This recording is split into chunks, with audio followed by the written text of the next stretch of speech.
Dagdagan mo na rin kaya ng alcohol. Baka makalimutan mo pa habang maaga pa. Ha? Bakit? Di ba may kumakalat na virus sa Cagayan? Nagkahawahan na nga eh. Ay, we, kakaalboroto nga lang ng vulkan last week. Tapos ngayon, eto na naman.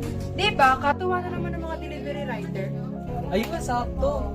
Magagamit ko yung motor ko pang trabaho. Minsan quarantine pass na, may kita pa ako. Nako, Nico, ingat ka pa rin kasi hindi na daw kasi matrace yung virus. Nakakamatay pa rin kaya doble ingat. Awit yan, pero salamat din.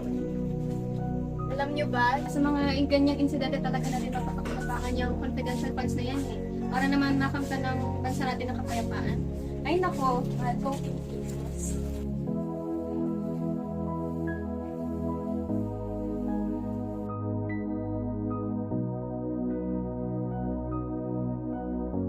Narinig ko lang sa kaibigan mo. Siyempre, kaibigan mo yon, agent yung for sure. Habang nag-kiss na kasi ako sa airport mo, ang dami lumabas. Kaya, pinanimas ko agad yung mga kaibigan ko. Sinabi lang sa akin ng ka-term ko yun eh. Mas okay, mas malaki yung kitain ko. Bakit? Ba't yung naka-uniform? Saan mo sabi mo ng pasok? Uy, te, di mo ba alam na Na ano? may kumakalat na virus sa Cagayan? Ayan, di ka kasi nanonood ng balita. Ay hindi eh. Saan ba kayo nanonood? Sa TikTok. Ayan, kaka-TikTok nyo kasi yan. Imbis na manood kayo sa totoong balita sa TV. Wait nga, check nga natin. O ayan, tapusin niyo yung balita na yan. Alis na ako ha.